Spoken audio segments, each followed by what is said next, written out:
Olá, meu irmão, minha irmã, eu te saúdo na paz de nosso Senhor Jesus Cristo. Que bom estar novamente com os irmãos para mais um dia de estudo bíblico. Nós estamos estudando sobre os heróis do Novo Testamento e lá no último estudo nós vimos sobre Barnabé. Barnabé, que conhecido também como filho de exortação ou filho de consolação. E o livro dos Atos Apóstolos, escrito por Lucas, também nas cartas do apóstolo Paulo e na primeira carta, ou seja, na primeira epístola de Pedro, nós encontraremos registros sobre Marcos, o autor do primeiro evangelho escrito, o mais antigo deles, o primeiro livro que foi escrito sobre Jesus Cristo. E o registro sobre Marcos, eles não são muitos, mas já são suficientes para nós entendermos sobre a vida e sobre a obra deixada por esse evangelista. Os textos bíblicos sobre esse herói do Novo Testamento não informam a cidade natal dele, a sua idade ou o seu estado civil, mas as Escrituras relatam o seu comportamento e a personalidade de Marcos. Então, esses dados vão permitir nós compreendermos o porquê nós podemos considerar Marcos como um herói do Novo Testamento. Então, pegue a sua Bíblia e vamos fazer algumas leituras para nós entendermos o que leva a nós considerarmos Marcos como um herói. Então, abra sua Bíblia em Atos, capítulo 12, versículo 12. Bem, Lucas, ele registra que Herodes tinha mandado prender e maltratar alguns cristãos. E Pedro também estava preso. Porém, um anjo, ele vem e liberta Pedro. E no versículo 12, a palavra, ela fala assim: E considerando ele nisso, foi na casa de Maria, mãe de João, que tinha por sobrenome Marcos, onde muitos estavam reunidos e oravam. Atos 12, 12. Vejamos aqui, em Atos 12, 12, o nome de Marcos aparecendo pela primeira vez. E a primeira vez que Marcos aparece, ele se encontra em Jerusalém. Nós não temos o local de nascimento dele, mas a primeira vez que ele aparece em Jerusalém. E a Bíblia apresenta o nome desse herói como João Marcos. O nome João, ele tem uma origem hebraica e tem um significado. Ela significa mostrou graça. Já o nome Marcos é de uma origem latim, ou seja, Marcus, e tem um significado também. Então, esse significado vem de consagrado a Marte. Marte era uma divindade romana da guerra.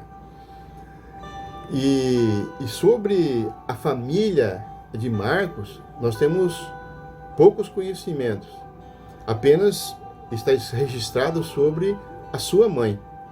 No versículo que nós acabamos de ler, nós vimos que sua mãe se chamava Maria.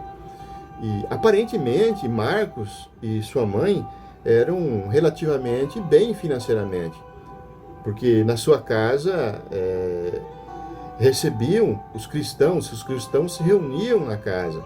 Então a sua casa deveria ser grande. Então podemos considerar que ele era relativamente bem financeiramente. E como vimos ainda em Atos 12, 12, sua mãe era uma crente, e uma crente bastante conhecida em Jerusalém. A casa de Maria era um dos locais em que a igreja se reunia constantemente. Inclusive, quando Pedro saiu da cadeia, foi para lá que ele foi. E era ali que os cristãos estavam reunidos. Então, Pedro, quando o anjo liberta Pedro da cadeia, ele se dirige para aquela casa. E mais em frente, no versículo 25, ainda de Atos 12, Lucas, ele fala assim: E Barnabé e Saulo, havendo terminado aquele serviço, voltaram de Jerusalém, levando também consigo a João, que tinha por sobrenome Marcos. Agora então nós podemos ver Barnabé e Saulo levando João Marcos para iniciar a primeira viagem missionária, que essa viagem missionária começou em Antioquia. Lá em Atos 13:5, mostra Marcos cooperando nas pregações da palavra de Deus nas sinagogas em Salamina. Fala assim, Atos 13:5. Chegando em Salamina, anunciavam a palavra de Deus nas sinagogas judaicas. Tinham também João como auxiliar. Então Marcos acompanhava o seu primo Barnabé e Paulo no início da primeira viagem missionária. E Marcos, então, acompanha como auxiliar dos missionários, conforme está registrado aqui. A palavra fala assim, que tinha também João como auxiliar. Mas, mais tarde, João, que tinha por sobrenome Marcos, ele desiste da missão e volta para Jerusalém. Está registrado em Atos 13:13. E uma segunda viagem missionária, Barnabé quer levar novamente João Marcos, mas Paulo não aceita. Então gerou um certo desentendimento entre Barnabé e Paulo, onde então Barnabé e Paulo se separaram. Agora então havia duas equipes missionárias. Barnabé, juntamente com João Marcos, vai para Chipre, e Paulo pega Silas e vai para a Ásia Menor. Isso está registrado em Atos 15, do 37 ao 39, que fala assim: E Barnabé aconselhava que tomasse consigo João, chamado Marcos. Mas a Paulo parecia razoável que não tomassem consigo aquele que desde a Panfilha se tinha apartado deles, e não os acompanhou naquela obra. E tal contenda houve entre eles que se apartavam um do outro. Barnabé, levando consigo a Marcos, navegou para Chipre. Então, tempos mais tarde, Marcos se reaproxima de Paulo e torna-se um amigo e companheiro de trabalho. Como nós podemos ver em Colossenses 4:10, e também tem um registro em 2 Timóteo 4:11. Lá nas saudações finais da carta de Paulo aos Colossenses, nós podemos verificar o nome de Marcos sendo citado por Paulo. Colossenses 4:10 fala assim: Saúda-vos Aristarco, prisioneiro comigo, e Marcos, primo de Barnabé, sobre quem recebestes instruções. Se ele for ter convosco, acolhei-os. Então podemos observar também, neste versículo, que Marcos era primo de Barnabé. E em 2 Timóteo 4:11, o apóstolo Paulo, ele demonstra um certo apreço pelo serviço do evangelista Marcos. Em 2 Timóteo 4:11, ele fala assim: Somente Lucas está comigo. Toma contigo Marco e traze-o, pois é útil para o ministério. Então agora Paulo pede para trazer Marcos para trabalhar junto com ele, porque seria útil no ministério. E também podemos verificar esta união de Marcos com Paulo, quando Paulo escreve uma carta para Filemão. Lá no final desta carta a Filemão, nas saudações finais, e Paulo mostra ali no versículo 23 e 24 que Marcos está junto a ele nos trabalhos. Fala assim: Saúdam-te Epáfras, prisioneiro comigo em Cristo Jesus, Marcos, Aristarco, Demas e Lucas, meus companheiros. Veja aqui que Paulo, então, se refere a Marcos como seu cooperador. Então Marcos passa a ser um cooperador de Paulo. Muito bem.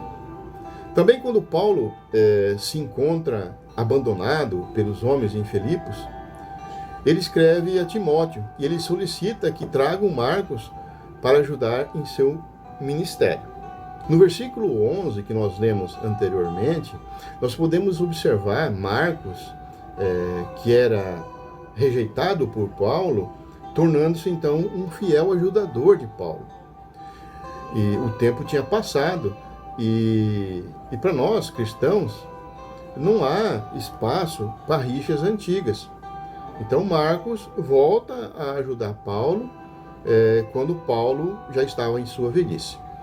E podemos também encontrar um registro sobre Marcos lá em 1 Pedro 5,13.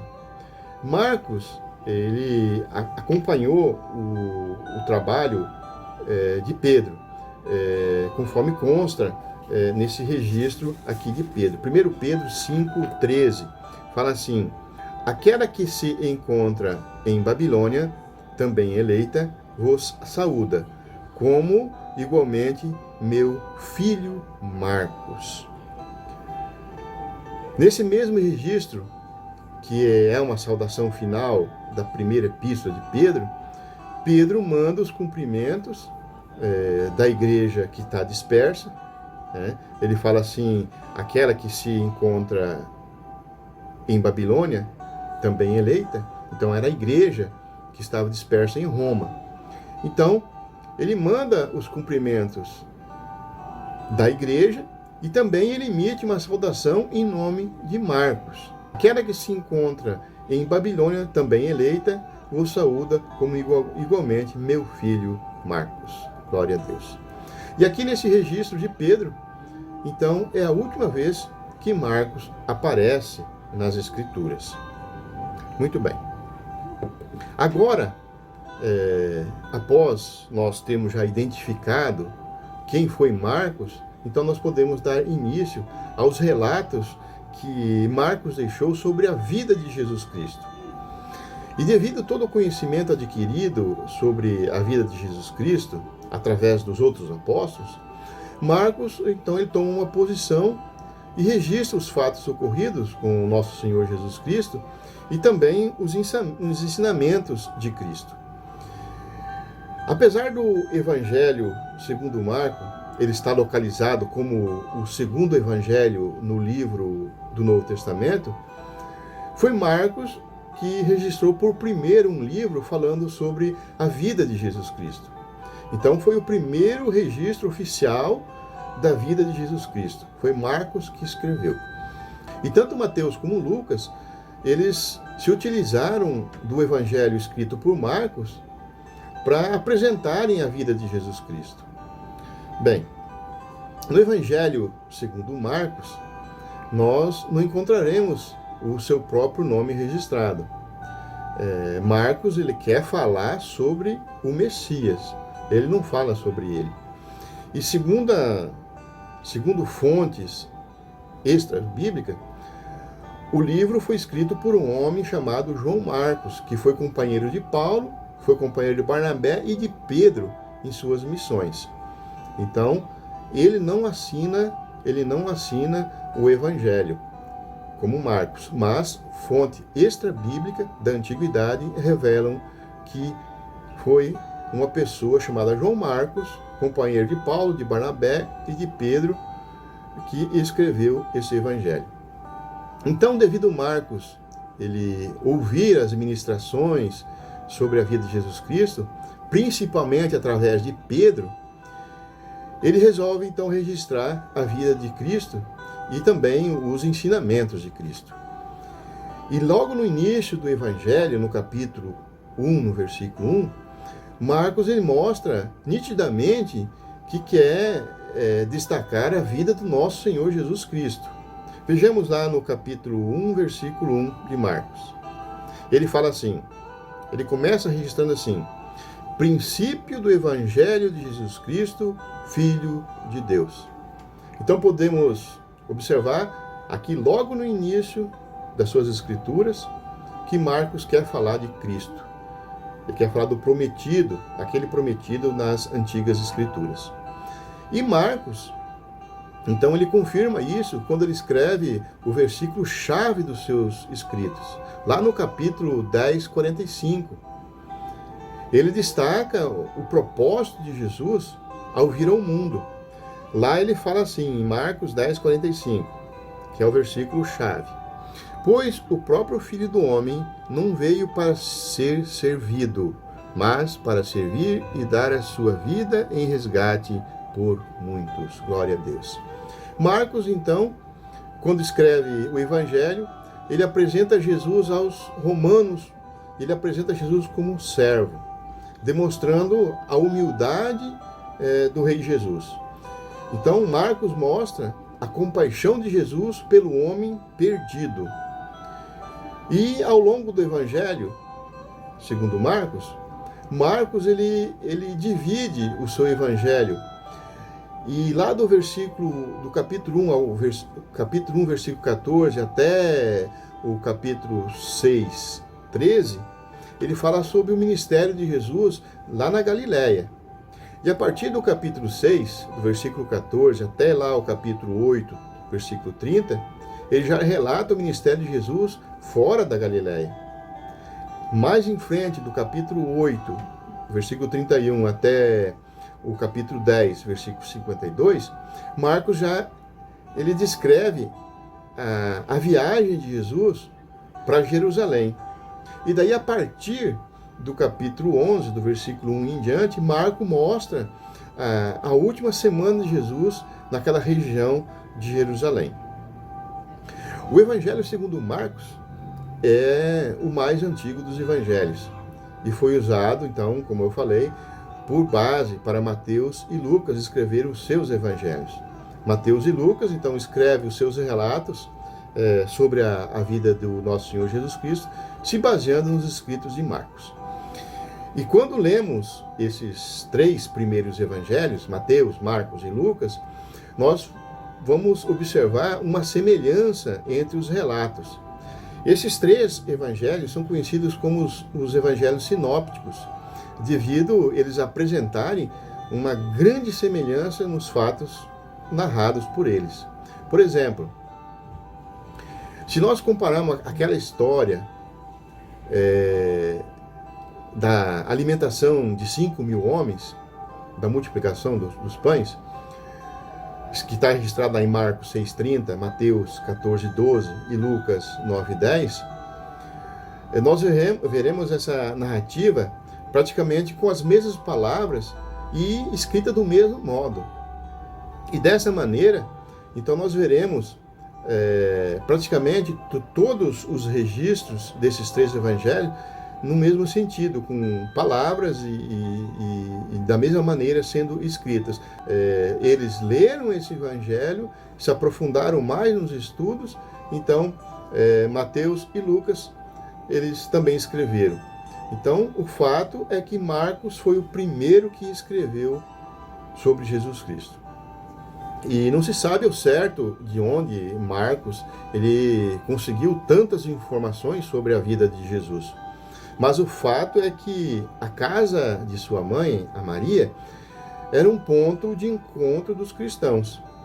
E foi ali que ele começou a ouvir todas aquelas histórias, os relatos sobre Jesus. E além desse convívio com os cristãos, Marcos também ele teve junto com Pedro. E foi tão querido por Pedro, que Pedro, quando escreve, refere-se a Marcos como meu filho, que está registrado em 1 Pedro 5,13, que fala assim: aquela que se encontra em Babilônia, também eleita, vos saúda como igualmente meu filho Marcos. Então, segundo relatos extra-bíblico, Marcos então escreveu o Evangelho aproximadamente entre os anos 55 a 65 da nossa era. E quando Marcos inicia as escrituras do Evangelho, ele vai mostrar a sua fé, a fé que ele tem em Jesus. E ele inicia então escrevendo os aspectos divinos de Jesus. E ele inicia da seguinte maneira: ele já inicia, princípio do Evangelho de Jesus Cristo, Filho de Deus. Então ele acredita que Jesus é Filho de Deus. E Marcos faz questão de registrar que as pessoas que escutaram Jesus, elas ficavam atônitas, elas ficavam maravilhadas diante da mensagem de Jesus. Vou deixar aqui apenas 2 exemplos. Lá em Marcos